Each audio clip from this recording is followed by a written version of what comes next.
meetups, and we do miss seeing you. It's very sad, but we're coping just as you are with all of this, and hopefully we'll be able to resume our in-person meetings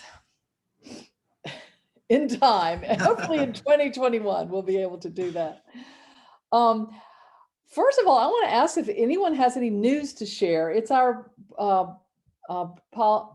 situation with Momentum that we invite people to share news about their company, about their life, just kind of what's going on. If you've had some successes, some memorable things happening, we all like to share your joy. And if you have some challenges you want to share with us, feel free to unmute and let us hear from you.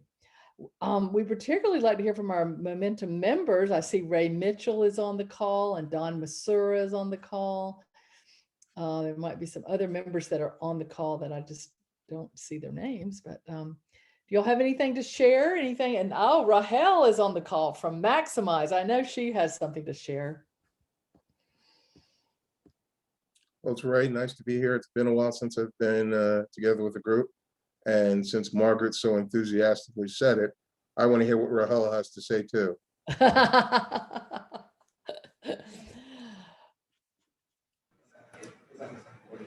Yeah, I think Rahel stepped away from her computer for a second there. Oh, okay. Well, Ray, great to hear your voice. I'm so glad you are here. And how are things going with you? Pretty good, pretty good. It's been a while. Yeah. So I guess the last in-person Momentum might have been, or the last one I went to was probably January of last year. Mm-hmm. So like everybody else, it's been a little slow or a big shock when COVID first hit, but we've all found a way to get back and continue to manage since. So. I know it's been really a challenge, hasn't it? But I think we've all managed to figure out the pivoting and how to work through all these difficulties and just soldier on. That's the only thing we can do right now. So, well, great. I'm glad to hear things are going well for you, Ray. And if Rahel is, when she comes back, we can hear from her. They've launched their new website. So I know she's got some things. Don, what about you? Do you have anything to share? Yeah, I got a lot to share. If any of you have ever wanted just a few minutes to be able to just kind of catch your breath and, kind of move forward, I'm an expert in that area because I'm now entering my 16th month of being at home. I had extensive spinal surgery over a year ago that's taken 9 to 12 months to kind of get back going and just getting there. And then about a month ago, I had an accidental fall that left me with a potential concussion and a broken arm. Wow. Got through the concussion, but this is my only good hand and good arm. I've been doing everything else with one arm and one hand. That's it. The other one, can't count on it. It hurts. But the good thing is, as bad as that may sound, is that it's really given me a chance to constantly reevaluate. And I built my business on really helping people and getting paid to do it, which is really kind of nice. And consequently, I've had a chance to really appreciate the good things that people have done. A lot of folks have reached out. Ray, it's nice to see you again. My business has been not great, but it hasn't been bad by any means. It's hard to find customers that are in a position to use your services because everybody's so stressed. And like I say, I'll quit for now, but the good news is I'm coming out better than ever. And I've developed some new programs. I've been able to listen closely to what people need. And we're in a position to help folks who really need to have a strategy right now, not to go back to normal, but to manage this turnaround, because it's like starting a whole business all over again. You can't just pick up the pieces. It's been too long. And we still have, I'm going to guess, about 9 more months before we start to be able to get some stability. So if anybody thinks they would need, well, not anybody, but if you find yourself thinking, I got to do something, to be sustainable for the next 9 months, I certainly invite you to call me, because those are the answers that I've got for folks. And it feels good to be able to share that and see people blossom. Well, thank you, Don. Wow, what a story of resilience and hanging in there. I mean, I'm amazed. Congratulations through all this trauma with your health, as well as just pivoting in your business. Why don't you put your email in the chat and your URL of your company? That way they can, if someone wants to reach out to you, they can. Don is also on, he's a Swerve Momentum member. He's also in the directory, Momentum. And we're going to talk about that right now. If you want to go up to back to the slides, we can share the information about Momentum and move into our program. So first of all, I did want to announce that we have 2 new staff members at Center for Creative Economy. Nicole Gentles is our marketing and events coordinator. She is helping market all of our programs and coordinate the events. So you'll be hearing lots from Nicole. She'll be communicating to all Momentum members and to prospects and to just everyone about the events going on with CCE. We also, Suzanne Moore has joined us. She's our community engagement manager and is really helping us with the celebration of our 10th anniversary coming up this year. And as usual, we have Destiny Charles, our program coordinator, who keeps us all running smoothly. So please welcome them. Hi, everybody. It would not be possible without them. So now I just wanted to share a little bit about Momentum. Momentum is a membership organization that has monthly meetups, just like you're in now. We also have a directory so that you can be found within that directory. The directory is possible to be interactive. You can communicate with people inside, like a social media platform, just inside the Momentum site. And we also have job postings and a way to communicate if you are looking for a job or if you are needing help, and you can post a job inside our job listings in Momentum. So you can find all of that. It's easy to sign up. You just go to momentum.ccetriad.com. We have, you can join monthly, yearly, or annually. So yeah, yearly, annual, monthly or annually, I think it is. Yeah, so now I'd like to introduce, oh, there it is. Okay, yeah, so you can go to momentum.ccetriad.com. We offer 8 to 10 meetups a year. Members get all access to the speaker slides and the video recap. We also, you get profiled on the Momentum website. So please consider joining us. It's a wonderful experience. We get to know each other and have a lot of fun. When it's not COVID, we actually meet for lunch and have socials as well. So it's a wonderful time to get together. So now I would like to, first of all, I want to remind you that during this program, please put any comments and questions in the chat. We will take Q&A. The program lasts until 1:15. We will end promptly then, but our speakers will be giving their great wisdom throughout that time. And if you would just put the questions in the chat, then a few minutes before 1, we'll start with the Q&A. And then we have some exciting things planned for March and beyond, and we want to share that. We're going to share that with you at the end. So first of all, I'm going to introduce the Twin City Media. That is our speaker today, and that is led by Seth Wingate and Adam Flasch. Twin Cities creates marketing videos for businesses and brands to increase awareness and sales. Their mission is to provide video content that stands out from the crowd. And I think you'll understand, once you hear from them, you'll understand how they're able to do that. They truly are unique in the way they work with businesses to strategize, plan, and shoot and distribute the videos. And they are a lot of fun to work with. So Seth founded the company in 2013, and his goal is to create quality videos at affordable prices. And he's worked with brands such as Dickies Clothing, Hanes Brands, Cone Health, Salem College.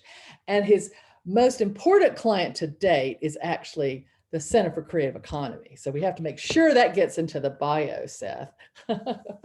And he is really excited about working with customers to scale production and meet needs. And Adam is his colleague, has been in the video production business since 2011. Also has lived in New York, LA, and has been growing his craft of video and event production. They are both married and have, I know Adam has kids. Seth, I'm not so sure. I think he might, maybe not. Anyway, he can share that with you if he wants to. So anyway, I'm going to turn it over to them and they can take it away. Seth and Adam, thank you for being with us today. Thank you for having us. Great. Thank you, Margaret, for that amazing introduction. Yeah, as Margaret said, I'm Seth. This is Adam. We're going to be kind of tag teaming this presentation here.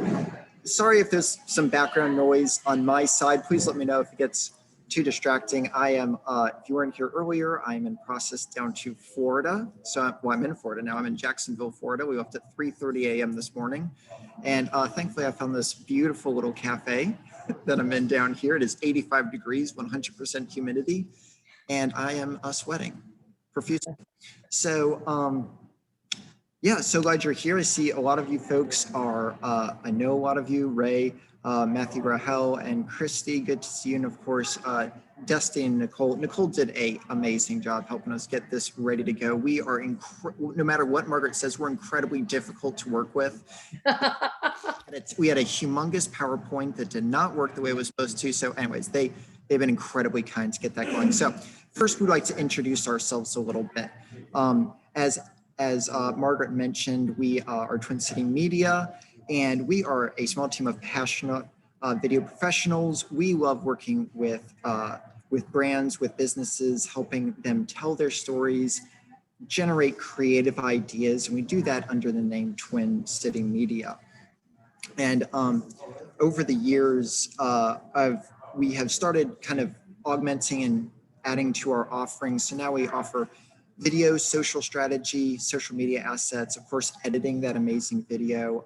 I am a Part 107 FAA licensed drone operator and actually have a good standing relationship with the privately run air tower here in Winston-Salem. So I'm able to pull airspace to actually drone weekly in Winston-Salem, which is great and a little nerve-wracking at times. There's a lot of things that go along with that.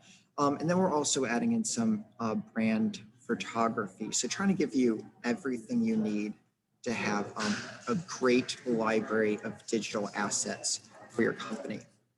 Of course, as you know, back when I started Twin City Media in 2013, really 2012 was when I started throwing around the idea a little bit. There were essentially no Twin City anythings. I'm a born and raised Winston-Salem native. And is anybody else born and raised Winston-Salem? I don't even know here. So many people move in, but I'll tell you, Winston-Salem, honestly, this may just be my experience. I don't think it is. Oh, Laura, great. Okay. Winston-Salem has changed a ton in 10 years. And when I started Twin City Media, there were not as many other Twin City brands like Twin City Health or whatever. And so it's just been really awesome to see everybody be so proud of this area. And yeah, gotten to work with some amazing brands that I grew up patronizing or being a part of. And so it's been great to just work with a lot of these local universities and companies. So that is a little bit about me and a little bit about Adam, just a little bit of background. And I'll go ahead and tell y'all that, great, yes, thank you, Donald. I'll already go ahead and asking some questions in the middle. If you don't mind, I know some of you, I don't know a lot of you, if you could just in the chat, just maybe say your name, either the organization you're with, or if you're not with necessarily an organization that you have the questions for today, maybe just what brand you're starting or what venture you're in. We would just love to kind of get a baseline of who we have and what you're doing. So with that, we're going to go ahead and jump into what will be the main part of the presentation today. And that is Video Right for Your Business. We meet with a lot of companies, individuals, brands that are exploring this space. And I'm going to tell you today, we are not going to be showing any of our own work. feel free to head over to twincitymedia.org if you want to see some of the stuff we've done. But we're not, this isn't, I didn't even really want to show my reel and all of that. This is really just contextualizing, beginning to understand really what we've learned are some best practices when approaching a video, how we kind of work with some of our clients and understanding how they need to implement those, if it's the right time, where they need to be, how they can be most effective, and then finally, how we're going to do that with storytelling, storyboarding, scripting the whole thing out. So, and Adam has just done an amazing job putting this together with some really great information. So please just go ahead and type in the chat who you're with, who you're with, your name, and then please just any questions you have as we go, and we will make sure to hit those at the end. With that, I'm going to turn it over to Adam. All right, thanks, Seth, and thank you all for being here. First of all, I think I just have to apologize a little bit for my speed because this was originally an hour-and-a-half workshop, and I've squeezed it down to about a half hour. But you're getting all the best content that's in that hour-and-a-half. So first, I want you guys to just think about, think back in the 90s, maybe where you were, what you were doing at that time. But for me, I mean, I'm might be a little bit younger, but I was in 6th grade at the time. I specifically remember being in class and the teacher would do this one thing that would have us hooked all the way through the end of the lesson, and that was this. I don't know if you recognize that, or if you've seen that before, if you remember that, it may have looked different depending on your age, but really this shows that video is powerful. It really commands attention. You know, I think if you've ever been in class, you've been in meetings, you've been in church, or even at like Buffalo Wild Wings. You know, I've been on a date before with my wife, and they have an archery competition up on the TV, and I don't care one thing about archery, but my eyes just keep going to it. You know, so there's something about video, and I think you all are here for a reason, to learn about that. And what we want to do is harness that power to help grow our businesses. So Seth kind of mentioned this before, but this isn't really going to be a presentation where we talk about the production side, the cameras, lights or editing or anything like that. We're really going to try to dig into the strategy of how to build a good strategy that's going to help you grow your business. And that's actually probably one of the biggest common mistakes that businesses do, is they tend to focus on the content production. You know, and I would probably guess that most businesses don't just want a video, they want results from that video. And what we would say is that you need a great strategy, first of all, to be able to make sure that you're producing the right content for your ideal customers. And then lastly, that strategy just has to be managed. You know, once that video is out, you got to be tracking things. But today, what we're going to focus on is that strategy design. Now, when all three of those are working together perfectly, we call that the video marketing sweet spot. And what I want to do here, just to kind of start us out, I'm not sure if you've seen this before, maybe many of you have, it's pretty popular, but Simon Sinek put out this TED Talk, How Great Leaders Inspire Action. And it's a 15-minute video where he digs into more detail, but we're just going to hear about 2 to 3 minutes of this, and this kind of is the baseline for our structure. So let's just go ahead and watch that. As it turns out, there's a pattern. As it turns out, all the great and inspiring leaders and organizations in the world, whether it's Apple or Martin Luther King or the Wright brothers, they all think, act, and communicate the exact same way, and it's the complete opposite to everyone else. All I did was codify it. And it's probably the world's simplest idea. I call it the golden circle. Why, how, what? This little idea explains why some organizations and some leaders are able to inspire where others aren't. Let me define the terms really quickly. Every single person, every single organization on the planet knows what they do 100%. Some know how they do it, whether you call it your differentiating value proposition or your proprietary process or your USP. But very, very few people or organizations know why they do what they do. And by why, I don't mean to make a profit. That's a result. It's always a result. By why, I mean, what's your purpose? What's your cause? What's your belief? Why does your organization exist? Why do you get out of bed in the morning? And why should anyone care?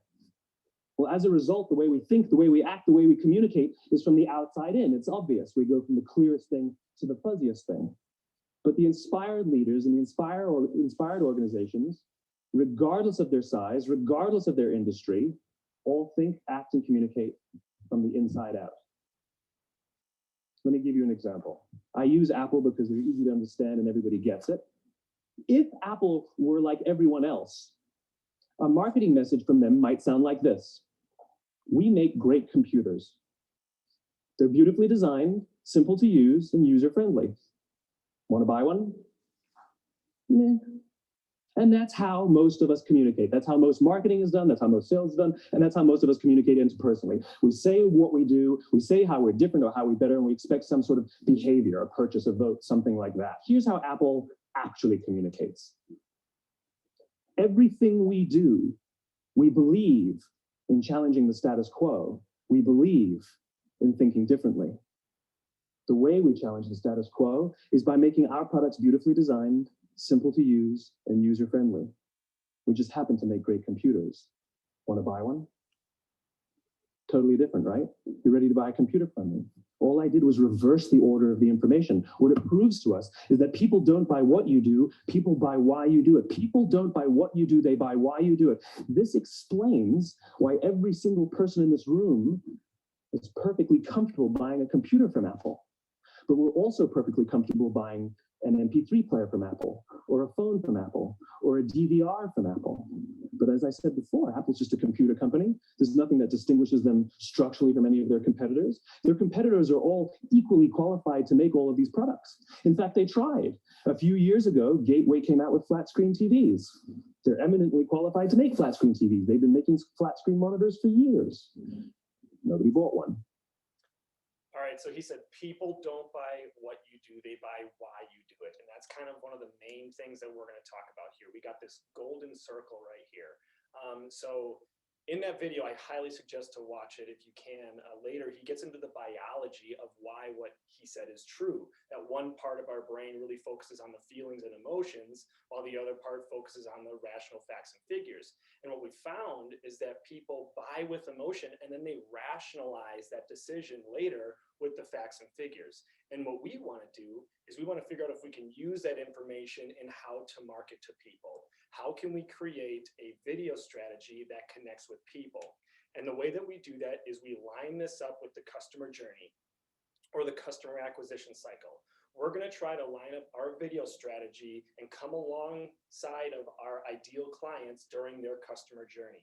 The beginning is awareness. When they first become aware of you, we want to make sure that there's an emotional connection so that by the time they're ready to purchase, it's going to be those rational facts and figures about your product or service that says, yep, I'm going to buy from them.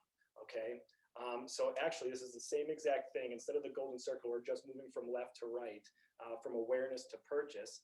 And we basically want our ideal clients to do three different things, three simple things. First, we just need them to engage with us. We need them to just sit up and pay attention to us and recognize us. Then we just need to elicit some kind of a response from them. We want them to be thinking about us. We want them to engage with us, make some kind of a connection. And then lastly, when they're ready to buy in the purchase phase, we just want them to take action and convert. And what I want to do is kind of take this into a little bit of video business sense. And what the whole structure is of what we're going to talk about today is lining up video goals with each stage of the customer journey. So when they're first becoming aware of you, our whole goal is brand positioning. We want to increase awareness of the brand, and we need to make sure that we're creating a great first impression, because if you don't, they're just going to move on. Second, when they're in the consideration phase, they're not ready to buy yet, but they've heard about you. Our goal with video is to get social engagement. We want to create conversation, and we want to establish value and also social proof that we are who we say we are. And then lastly, when they're ready to buy, our whole goal is just conversion. We want to improve our conversion rates and just make those sales. And what I would say is, every video you make in your business must have a goal in mind. Otherwise, you're just creating video for video's sake. And is it accomplishing the goal, doing what you want from it? Now that whole thing, the customer journey, lining up our goals, all of that means nothing if you don't know who you're selling to. Okay, so that's why the first thing that we talk about in a strategy is defining your customer avatar, defining your client profile. Now, Nicole is going to send out in the chat here a link to a customer avatar worksheet that we've put together. And normally in our workshop, we might work through this and spend some more time on this, but I'm just going to kind of zoom through this and just give you guys this resource because if you don't know who you're selling to and you don't know them really well, you're just not going to create the best content that they're going to need or want. So depending on your business, you may change the demographics a little bit here and there if it's business to business or business to consumer. But the behaviors section here, we're talking about online behaviors. Where are they hanging out online? Where do they search for information? What blogs do they check out? You want to know these kinds of things. And then let's see, the last one is psychographics. We want to know what's going on in their heads. What are their fears, their motivations, and their goals?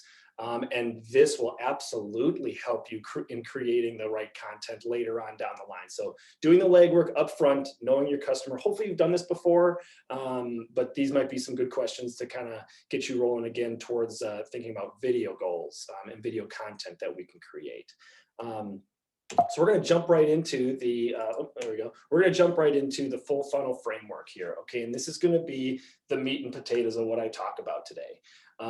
As you can see there, we have the customer journey right there, awareness, consideration, and purchase. But we would absolutely say that there is actually a fourth part of that journey in which video can help improve your sales and improve your business and grow your business. And that's the advocacy phase.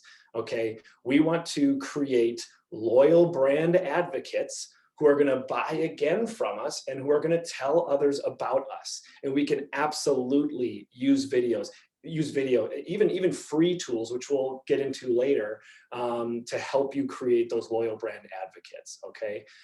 So we're going to get started and kind of jump into what type of content we can create for each of these phases of the customer journey. The first one, when the customer's learning about you, our goal is brand positioning, and the content type that we're going to create, we're going to use storytelling and we're going to use possibly values as well. These are two different kinds. It's not a all-inclusive list, of course, but with storytelling, I want you to kind of think of going on a first date. And first dates, you're going to be telling great stories because stories are emotional. You know, we want people to buy into us before they buy from us, okay? And I know you might be thinking like, well, how do I tell a story about my business? And a lot of businesses tend to focus on a chronological timeline. You know, me and John back in 1985, we had one machine and, you know, blah, blah, blah.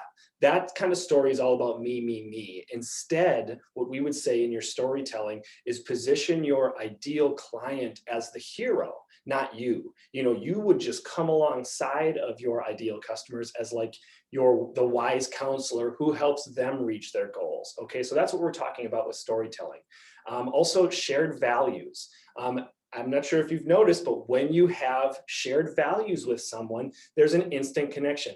And I wasn't sure if I was going to go here about this, but the first thing I instantly think about is politics. When you start talking to somebody and you realize that you have a shared value of whatever your political stance is, you start to connect with that person right away because of that shared value. And we can use values to connect with our ideal clients if they're shared. So the next thing is just going to be examples of this type of content. And first we have client stories, okay? Now client stories are not case studies and not customer testimonials. That will come later in the purchase phase because that tends to focus on more facts and numbers. But if your clients have like a story arc, there's an emotional element to it. If there's like a rising action, you know, a climax and a resolution to it, you know, that's a story, you know, and you're the one who came along to help them reach their goals. That's what I mean with client stories. Then why videos? Simon Sinek said it before, you know, your why is not going to be getting paid. You know, it's a result of what you're doing. But what's your core? What's your belief? Why are you doing it? Who are you helping? Why are you helping them?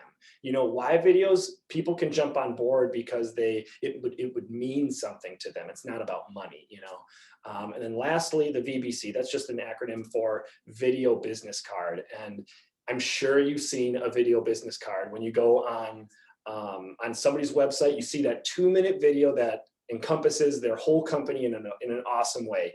That's a video business card. You might include a few client stories, your why. You may even, throw in a little bit of the chronological timeline, but it's kind of everything put together in 2 minutes so you can explain what your company is and who you are. So that's the VBC. What I'm going to do quickly here, we're going to have one example, and it's going to be using shared values. So let's just go ahead and watch that video. One inventor is Benjamin Franklin. Leonardo da Vinci. Thomas Edison. Alexander Bell Graham. No. It's kind of a tough one.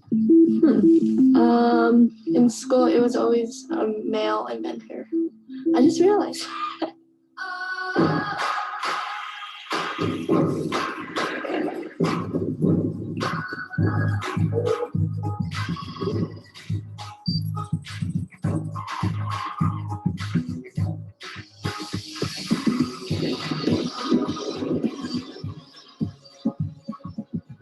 To know that there were women before me, it gives me like motivation that I can invent something and make maybe like a change in the world, and that would be really cool.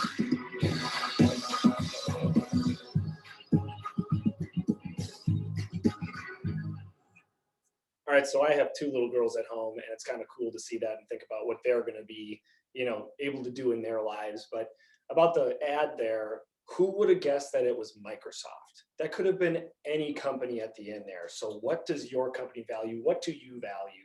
And I'm sure you can connect with your customers with that. Now, that was obviously a brand connecting with their audience using that shared value. There's a strong emotional focus in order to get their customers, their ideal customers, to sit up and pay attention to them. Now, the other great thing about that ad is they actually used strategic distribution, which unfortunately we can't cover that today, but they released that video on International Women's Day. So there's a good time to release your videos, and it should be thought about, when you're going to release your videos. So let's go ahead and move on to the next phase. We have the consideration phase. Okay, they're not ready to buy yet, but they've heard about you, and hopefully they're following you on social media or whatever other outlets you have. So our whole goal is social engagement. That's what we want. And the type of content that we're going to be creating here is helpful content. You got to ask yourself, when you're making these videos, is this valuable for my ideal client?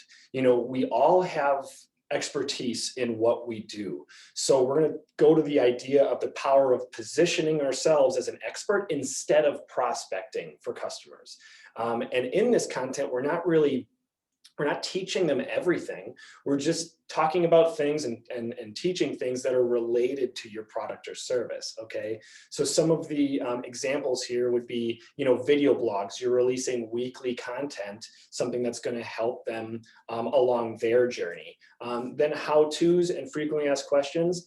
Specifically, I would say more about your industry in general, not your company specifically. That's going to come later in the purchase phase. So I would say more about your industry in general. Then thought leadership. Thought leadership is when you have some kind of an expertise, you have an opinion, you have industry knowledge, and you want to share that, and that the people who would be interested in your product are going to like that and want to consume that information. That's thought leadership. And then lastly, it's live video.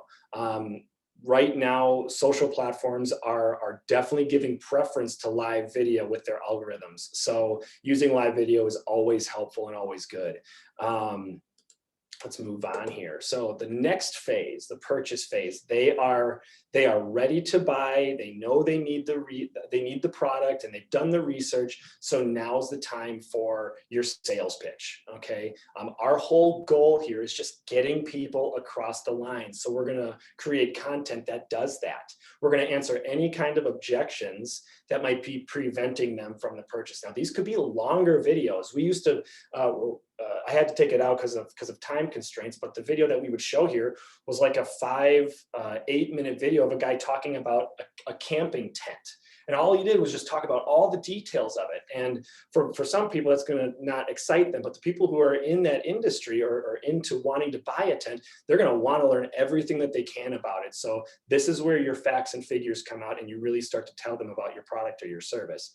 Let's see here. Yep, they're sales focused. And the types of, the different examples of content that we would create here would just be service details. What do you do when you actually, do whatever you're doing for them, the service or the product, and walkthroughs? How do you use your product? Get into the details of it here. Now, this is where the frequently asked questions and the how-tos, actually more frequently asked questions, you're going to be specific to your company now. Now you're differentiating yourself from your competition, okay? So this is when you're talking about you and only you and not your industry in general. And then lastly, sales pages and landing pages. So video is proven to improve conversion rates when you have a video on your sales page or your landing page next to that buy button or that subscribe button, okay? I would highly suggest when you're doing a landing page video that you use a person, people connect with people, and what we want to try to do is humanize this digital sales process and close that gap, that web gap that we have. So also the other thing that we would suggest about this kind of content here is we wouldn't suggest making it totally public or putting it on social media and YouTube. And the reason for that is because let's say you had someone who hasn't heard about you before, they haven't consumed any of your content, but they were just searching for a product and your video came up and you gave them everything that they needed to know about that product. Well, because they haven't had that emotional connection with you, they're most likely gonna move on to the next company where they can get it cheaper. So you gotta be targeted, I would say, with these types of videos. That doesn't apply to everybody, but just in general, be careful with giving out all the information at once before having that emotional connection. So let's go ahead and move on to the last phase here. The last phase is the advocacy phase, and delight is just our goal here. We just want, when we have our customers, we just want them to be happy. We want them to be delighted with what they've gotten, and we want those loyal brand advocates, okay? Like I said before, we want them to buy again, and we want them to tell others about us. So everything that we make here is going to be relationship driven, okay? It's going to be very personalized. It's going to be one-to-one videos that we can use. Instead of trying to make a video saying thank you, but not using their name, they're not going to want to click on that or watch that because they know it was sent out to everybody. But if you took the time to actually, send a video just to this specific person, and I'm going to show you a little tool in just a minute here on how you can do that. But let me kind of get back into the content here. Thank yous. Thank yous are a great way to just to build up that delight and create those loyal brand advocates. You're personalizing it, so then they're going to want to watch it. There's going to be more motivation there for them to watch it. Now, these videos will be CRM driven. You might be at a 6-month anniversary, you might celebrate, hey, you've been a customer with us for 6 months. How's it going? Where are they at? You could just reconnect with them. And then lastly, instructional videos.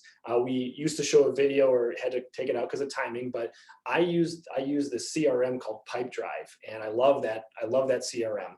And I ended up learning most about it after I had purchased from them because they had a library of videos to show me how to use their service. So instructional videos can be very helpful here to get people to love your product or your service. So here's the second here where we're going to jump into a Soapbox demo. Okay, Soapbox is a free tool which allows you to send videos to people just using your phone or your desktop, and then you can personalize it one-to-one. So I'm actually going to stop sharing my screen here, and we're going to jump into Google here. I'm going to show you exactly how to use Soapbox and what we've used it for. We've not only used it for just saying thank you. In this example, I'm going to show you how you can use it as a sales process and a sales video, okay? So you just have to search Soapbox on Google. Wistia, it's by Wistia. And you end up downloading a plugin, a Google Chrome plugin that's right up here. All you have to do is click on that, and it's going to come up with how to record your video. You just have to click start recording here, but since I'm already using my webcam and I'm sharing my screen, I'm unable to do both at the same time. So I'm actually going to show you an older one that I did for a workshop in the past. But once you hit record, you go ahead, You might be showing off your screen, you might not. And then you hit stop, it's going to take you to this page right here. It's your editing page, all right? And you can edit back and forth between just your video or just your webcam, your desktop, and your webcam or just your desktop. And it's extremely easy to use. Now, what I said before about personalizing it with in your sales or even in the advocacy phase when you're sending thank yous, you can write their name down on maybe, like I said, just a piece of paper. That was just what I had there at the moment. Or you can buy a whiteboard, a small little whiteboard, write their name on it, and maybe something that is personal to them, like how about them Packers? They might want to click on that then. Of course, I'm a cheesehead from Wisconsin, so I got to bring the Packers in there. But this shows them when they see this thumbnail, they're going to see this is specifically for me because my name is here. So that's why we do that. Now, I'm just going to show you really quickly how you can change over. Down at the bottom here, I just click on the edit point and I can choose if I want the desktop and me or what I wanted. And I chose that here. I chose the desktop just right here. And then I brought it back to me because I want them to connect with me. I'm a person, So I'm just going to go ahead and play through this video so you can see what it looks like. Hey, John, I was so glad to connect with you last week, and I'm glad to hear that you are interested in the workshop. In this video here, at the end, there's going to be a link for you to be able to go to our webpage. And if you look right here, our webpage has a sign up at the bottom for you to RSVP. So if you can, click that, and I'd be happy to see you there. So let's see here. I actually used this sales process for our workshop, and I ended up getting, I think, just a couple people to attend through using this process. So, and it's been very helpful and effective. So once you're done and you do that little bit of editing there, you go up to the top and you just click customize. You would title your video because they're going to see this. You might want to put their name in there. You can then change the thumbnail to what you want it to be. And what I normally just do, I start with the name in my hand so that I don't have to do as much editing, but you can find the frame where you're holding it in your hand. Now, also, if you notice, I held the name off to the side because there's going to be a big play button right in the middle. I want them to see my face and I want them to see their name. So that's how you can choose the thumbnail right here. You can change the color to match your company, but then the call to action at the end is awesome. You're able to have them have a text there of what you want them to do and have a link to go to wherever you want them to go. So this is extremely helpful in getting people, to click on something or to visit your webpage. Once you've got that all done, last couple things here, you can either just copy the URL and send them the video, or what I would highly suggest is copy the URL and the thumbnail. Okay, I'm going to show you how to use that. All I do is click that, copied it. I'm going to jump over to my Gmail here and compose a new message. Getting ready to compose it. All I do is paste it in, and there it is. When they now get that, they're going to see that thumbnail. They're going to see me. They're going to see their name on that, and hopefully that will get them to click. Now, let me kind of jump back into the presentation here. So that was Soapbox, but there's also Vidyard. Vidyard is it's very similar to Soapbox, except one thing that's great about Vidyard is you can do it on your phone, and you can take a video from your phone and send it in a text message. You'll have the thumbnail in a text message. Now, of course, you may need to know those people ahead of time. There's actually a marketer out there right now who said that he was getting like a 98% open rate or click rate in watching that video. Obviously, there's probably some, relationship there already, but the goal is to get them to watch our video. And he had a 98% open rate on that. I normally don't use Vidyard because that's just not what I've been in, but I use Soapbox. I like it. Anyway, so that's the demo there for Soapbox, and I hope that that's something that you guys can walk away and use right away. It's free to use. They do have a paid version where you can get the analytics and the metrics. Did they click on your video? How long did they watch the video? Did they click on the call to action? You can learn all those things and know those things if you get the premium version, but the free version is what you saw me using. So let's see, now we'll move on. I think actually we're going to be jumping into, Seth here is going to talk about some practical tips when contacting a video production company. Perfect. Yeah, so I hope kind of as we're relaying this information, you understand what we're trying to do is even if we wanted to tell you how to shoot the best absolute video with your phone, even if you were able to shoot like the most amazing video with your phone ever, if you're not able to use it, if you don't want to know what part of your sales process it is in, even with the most amazing video shot on a $50,000 camera, if it's not used appropriately, it just doesn't have the effect that we want. And we want to help y'all build businesses, build brands, connect with more customers. And so that's really what we were trying to do with this is help you to understand before you even hit record, do you understand some of the background information of how you can use that effectively? So here's a couple practical tips. I think it's 4 of them that we're just going to go through to give you some just general understanding here when you're contacting a video production company. So we tried to go ahead and empower you as much as possible with knowing the end in mind that you have for the video. I literally sat down with the company last week and they said, so we want a video. And next very question was, okay, why do you want a video? And through the course of our meeting, I essentially ended up telling him, you don't need a video right now. You need you need to really retain your clients that you have through some really targeted email marketing, just saying hello every quarter. So I'm gonna help him with that a little bit, but he's just a little ways away from needing a video. I didn't think it was gonna really bring him any new clients.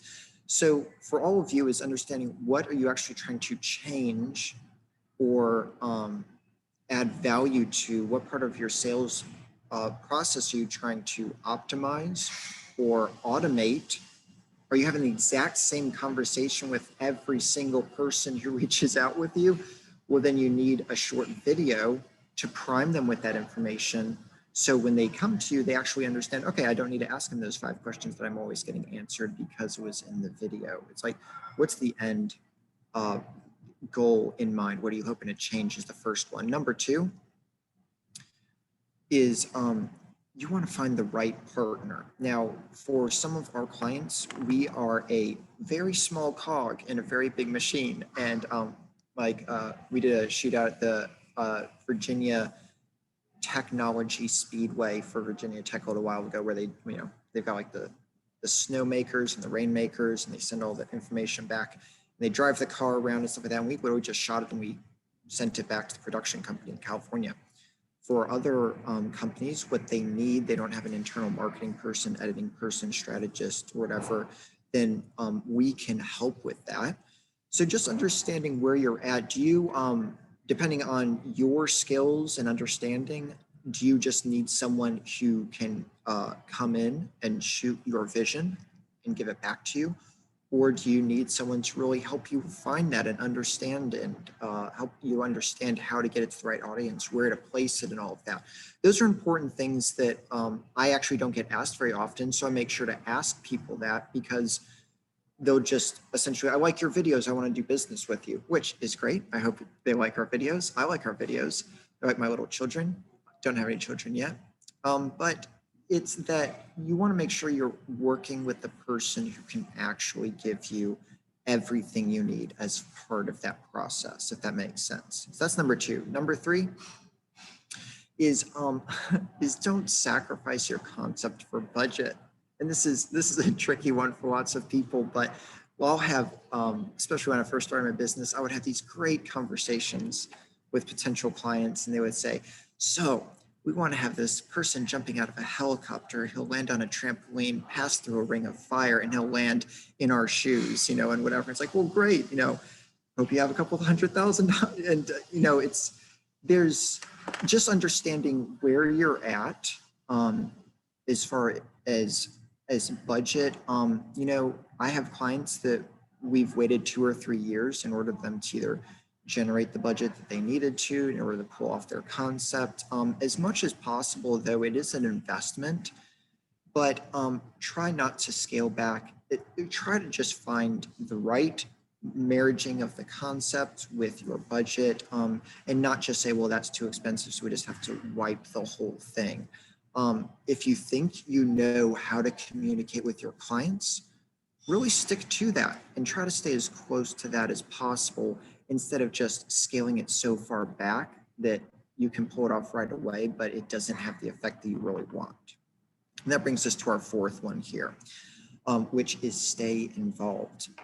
You know, Adam and I are incredibly highly intelligent people, but everybody that we work with, you are the experts in your field. And even if I came on with any of my clients, regardless of who it is, I'll never be able to fully communicate who they are, why they do it, how they do it, as well as they can. So there's a really find the right partner, but also view yourself as a partner in that process and help out your video professional to really make sure that they understand. Be looking for things that inspire you, videos that you really like, that you think drive the same thing.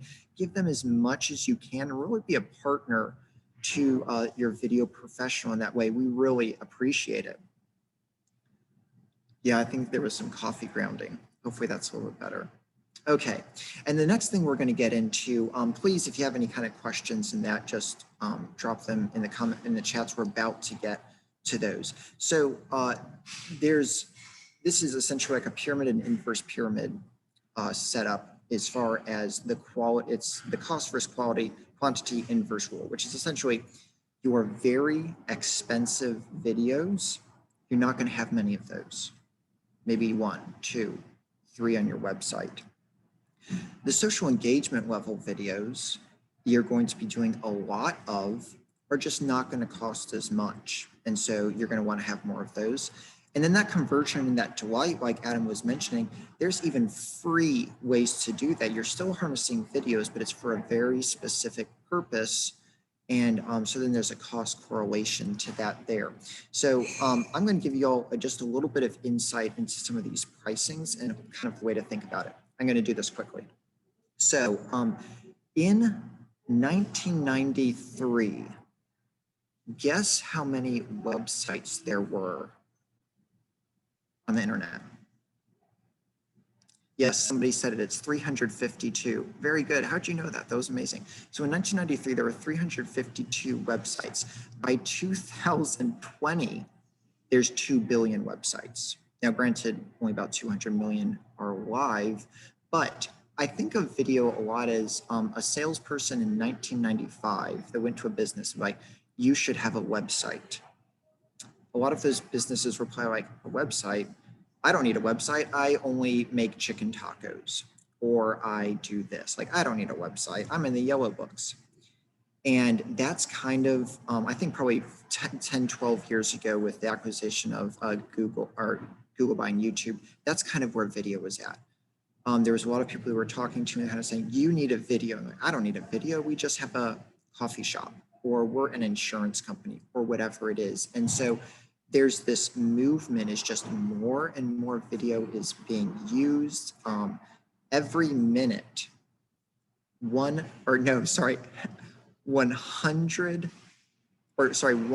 million minutes of video is passed online every second. 1 million minutes of video every second. That's from Cisco. And I'm sure there's a bunch of other crazy statistics as far as that goes. So it's like putting a roof on your business. It is, I got a quote for a roof recently. It was like $9,000 for my house, you know, but you're like, well, $9,000 over like 12 years, you know, I'm not gonna, the roof's not gonna leak. It's not gonna ruin all my furniture. And even if your video is $9,000 and you could use it for 6 years to drive $200,000 in sales, it's a no-brainer, you know, and that's the way we try to approach it. It doesn't mean that all videos are going to be that way, but it's an investment for your business to help you grow. So looking at some of this brand awareness, the brand awareness, which is what you think of as like the 2 to 3 minute video on your website explaining who you are. Depending on how much we're involved in that process, it usually goes $4,000 to $8,000. Can you get your nephew's son to shoot it with his new Nikon for cheaper?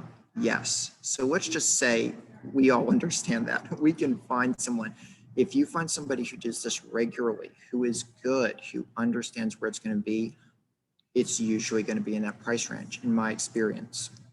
The social engagement, you see, it can be a very low cost to around 4,000 or even more than that. And I'll explain what that usually is. You usually will have a video professional come out to your business or where you are, and they will shoot a library worth of footage that you can use for a year, depending on how you plan it and place it, 6 months down to a quarter, something like that. So that's that low cost, 20 videos for 4,000, depending on the concept, whatever it is. And then, the conversion and delight that you can do on your Instagram story right now, completely free. Still harnessing video, but it's a different part of your sales process. Adam, did you have anything else with that one? Yeah, I think that social engagement part, you might do one day of shooting with let's say with a professional company, and you might spend up to 4K on that, whatever it may be, somewhere in between there, but you can create 2 months worth of content. If you decide that you want to start engaging with people on social media, putting maybe video blogs or vlogs out once a week, that's 8 videos over 2 months, so that's another just idea with social engagement there. But that was just one thought I had there, Seth. Great. Okay, yeah, I see we've got, let's go to the next slide, Adam. Yeah. Yeah, see, Jim, thanks showing us from Forsyth Tech. Beth, good to see you. Christy, of course, Christy Williams, good to see you here. Laura, awesome. Thanks for putting who you are and what you're doing here. That's really helpful for us. I think Adam's just going to connect on this slide really quick, and then we'll be answering some of your questions. Yeah, we're going to get to it real quickly here. So this is actually a resource that Nicole's going to send out to you right now in the chat. There's a link to download it. It's just so that you can kind of figure out what you need in your business. You may want to think of it as questions. That first phase, do I need more people to hear about me? That's my problem. Or maybe the problem is you just are not getting the engagement you want on online. You're not creating those conversations or those likes or anything like that. The last one would be, you just need people to get over that conversion line. You need people to become your customers, and we're just having trouble, converting. That's what I want you to start to think about here. And it's actually an interactive PDF for you to download and put some notes in there for you. It just kind of covers the content and the types of content and examples that you may want to start thinking about when creating that. So the last thing we're just going to talk about here, there's actually 7 elements to an effective video strategy, and we had the time to be able to talk about 3 today.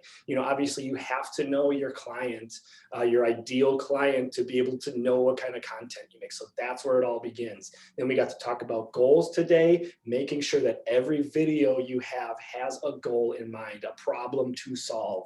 And then we also got to talk about the different types of content that we would create during each part of the customer journey. Now, distribution, you got to know where they are hanging out. So are you going to put it on Instagram? Are you going to put it on YouTube? Are you going to put it on Facebook? You need to know where you're going to put it, when you're going to release it, how often you're going to release it. That all matters. Also, optimization.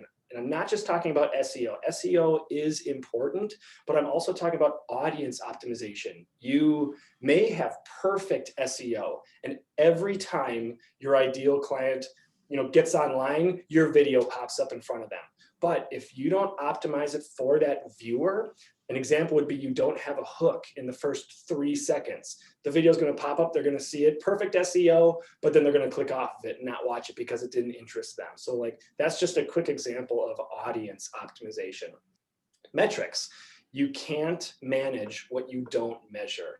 I can't remember who said that quote, but you can't manage what you don't measure. So making sure you're tracking how many views it has, maybe retention time. When did they started watching my video? And then at 2.5 minutes, most people drop off watching at 2.5 minutes. What was I talking about at that 2.5 minutes that made people stop watching? So tracking what people are doing with that video and following the analytics is very important. And lastly, production. All the pieces 1 through 6 tell you what your production is going to be. Do you need on-screen talent? Is it green screen? Am I going to do it with my iPhone? Do I need to hire a production company? That's the last piece of the puzzle. Now, I know we just threw a bunch of information at you, drinking water from a fire hose, but thank you for sticking with us. And I think we're about to jump into questions here. So if anybody has questions, we can. Yeah, I'm going to hit the questions. Thanks, Adam. I'm going to hit the questions in the chat here really quick. Donald said, when producing a video, is it better to be on camera ourselves or turn to an on-camera professional? I think a lot of that has to do with your business model. Is it something that's very relational that people would like to recognize who they're going to be working with? And if so, then let's get you on camera. How we do that, there's a variety of ways you could do that. It also just depends on your vision. Do you want it to be something that is voice over with a professional? It's just your concept, whatever you think works best for you. Let's see here, scrolling down. Let me know if I miss your question. Hi, everyone. I can cut in here for a second. We did Go have ahead. a question about CRM and how that relates to video. If you want to expand on that, I think that would be helpful for people. Yeah, thank you. Yeah, I saw Laura's question here. What is a CRM? So CRM is customer relation management software. And it's essentially, it tracks who you talk to when, who your clients are in, what type of business they're in, what sector they're in, the right people to talk to. It's a big old Rolodex that will remind you to call the right person at the right time. And I would say, just to add to that, once you have them as your customer, I said the videos would be CRM driven because it's so easy for our past customers to fall through the cracks, to forget about them. So when I say the videos will be CRM driven, you're going to put into your CRM, hey, I got to reach out in 3 months and follow up with them with my thank you video from Soapbox. You know, so that's what I say when I mention that type of content being CRM driven. So I hope that helps. Great. Yeah, I see Suzanne has got a question. Have you ever had people ask about having a short video made as part of their email signature? Yes. Usually that is a video that you're going to want to house somewhere else as well. I just try to give everyone get the biggest bang for their buck. Videos at the end of their email, I think, is a good place to put a video. Usually not the only place, but yeah, I have a client that I shot a video for, I think 7 years ago now, and they have over 100,000 views with a email signature at the end, just from, yeah, that's the only place they've ever put it. So yeah, I think that's a great place that those email, you can have a link at the end of your email. Tiffany, let me know if you don't find that Google extension and we can try to find some specific link. It's just in your Chrome browser. You'll look for extensions and find Soapbox by Wistia. Any other questions if you want to ask out loud or in the text? Quick Vidyard is also Vidyard. one that you can do on your desktop and on your phone, Yeah. especially if you do have a lot of contacts in your phone and you're texting or emailing already. Like, that's a great way to do it. Vidyard. Yeah. Thank you, Seth and Adam. That was amazing. Boy, Pleasure. You did such a good job. If anybody has any questions that they would like to just unmute and just ask, we have a few minutes, we could do that. So feel free. But I just want to say, you all got such a different presentation about video. They went into customer discovery and defining your customer and the demographics of your customer and the psychographics of your customer. And that's very unusual for videographers to talk about that. I mean, that's what a marketing strategist usually talks about with their customers. So this was quite a thorough presentation, and it makes so much sense, to link video. This is such a big part of your marketing strategy, and you've got to think about who your customers are on video, just like you think about who your customers are with everything else you do. So thank you. Bravo. Good job. Yeah, so now we're just going to wrap this up. If no one has any questions, but keep putting them in the chat if you do.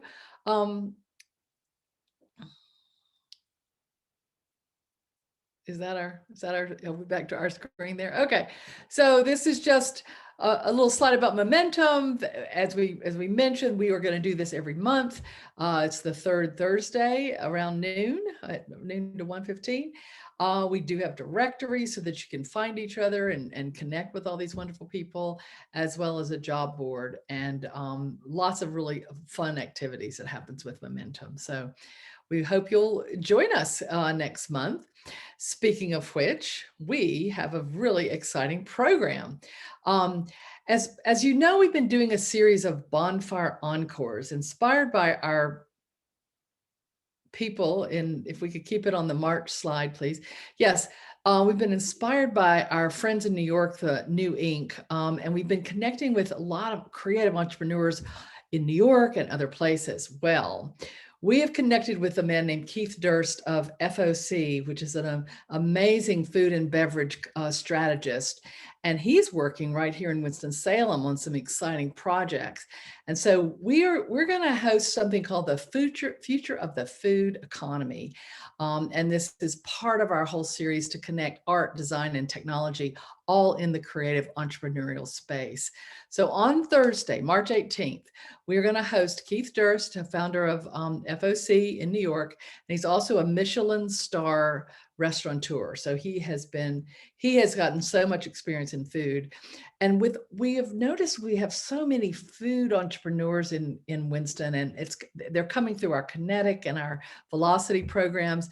And we just thought this was a really good time to address kind of what's going on in the creative economy of food.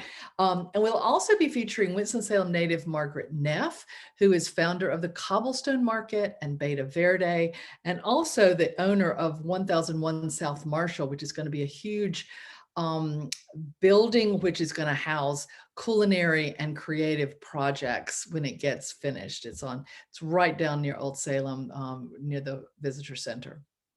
So again, the focus is the future of the food economy. How can Winston-Salem create a lively culinary scene with unique restaurants that are sustainable and in harmony with local farmers and the community's desires? So we actually met with them yesterday, along with some other people from Atlanta and Winston, and between all of them, they know the major chefs, restaurateurs, food concept provocateurs, and sustainable-based farmers markets in the US. The sparks were flying in the conversation. They had so much to offer this community. So we'll be excited. So I think Nicole has made a link to the March event, and she's going to put that in the chat on Eventbrite, and you'll be hearing from us if you would like to, we'll be hearing from us about registration for the event, but it'll be March 18th from 12 to 1:15. Yeah, so what else? Oh, yes. So we've got, just in case any of you is interested, if you are a creative entrepreneur and need funding, right now the NC IDEA, who is one of our funders, has applications open through March 1st. They have their micro and their seed grants. Micro is a $10,000 non-dilutive grant, and the seed grants are $50,000 grants. But those with the seed, you have to be further along, have viable products, customers, and very savvy with everything. The micro grants are really designed for early stage entrepreneurs, but you do need to have traction and customers in order to even get one of those. But or be pretty close. So if anybody has any questions about the micro and seed grants, you can certainly contact me, Margaret at ccetriad.com. And we would be, if you are planning to do a grant and you need help with it, we can help you with that. We can help guide you and be a early stage reader of it. But again, they're due March 1st. NCID is a great organization, and they support entrepreneurs throughout North Carolina. So yes, and we have some exciting news. We have our next Kinetic that will be starting on February 25th, this Thursday. We have 6 cohort members, 6 participants that will be going through the cohort, a really nice wide variety of business ideas.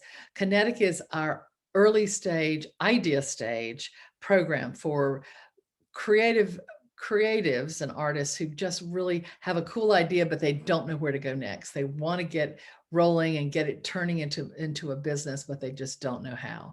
We actually have some former Kinetic participants on the call today. I'm so glad that you could join us, Laura Frazier and Beth, I saw. And we actually have Rahel from Velocity, Rahel and Matthew from our Velocity program are on today. So we just wanted to let you know that we're continuing. We're now trying to do 2 Kinetic boot camps a year and then 1 Velocity accelerator a year, which is a lot. It's a lot of programming in addition to keeping our momentums up going every month.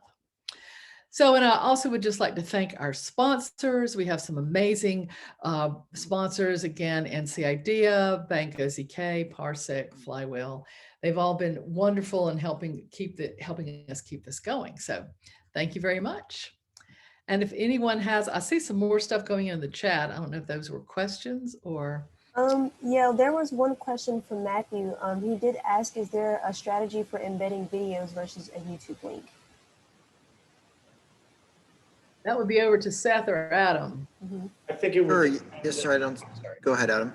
I think it would depend on where you're putting it. So like one of the strategic distribution ideas would be if you're putting it on Facebook, you don't want to put it on YouTube and then put a YouTube link into Facebook. Facebook will just push that video down because Facebook wants to keep people on Facebook and not send them over to YouTube, which is also a social media channel. So it really depends on what you're going to do with the video, where you're going to put it, and then how can you optimize that video for that platform. Hopefully that helps. Thanks. Is that the same for LinkedIn? LinkedIn, yeah, LinkedIn is starting to get into like LinkedIn Live and everything. It's absolutely the same for LinkedIn. They want to keep people on their platform. So if you upload it to YouTube, you do much better to natively upload it to LinkedIn. Even if you have the same video, put it on LinkedIn, so then they'll be able to, it'll just do better in their algorithms. Yeah, always post natively, basically. And besides that, talk to just your website professional if they have any additional reason why. All right, cool. Thanks a lot. Great questions. One more, we could get one more in before we close. We have recorded this, and if you registered for this momentum, we will be sending a note out with the link to the recording. So you will get a copy of it so you can listen to it and do more and enjoy it again. So please, if you enjoy this, tell your friends about Momentum. We really want to be a resource to creatives and help you find your why and help you discover the things that you need in order to grow your business and be inspired. So this is all about helping you move to the next step and along your journey. So thank you very much. Thank you, Destiny, Nicole. Thank you, Seth and Adam. You all were great. It was awesome. We should take a picture of this. Anybody have a camera? We can take a picture of our Momentum meetup right here on the screen. All right. All right. Well, until March 18th, we will see you then. Everybody be well. Take care. Bye. Adios. Adios. Bye.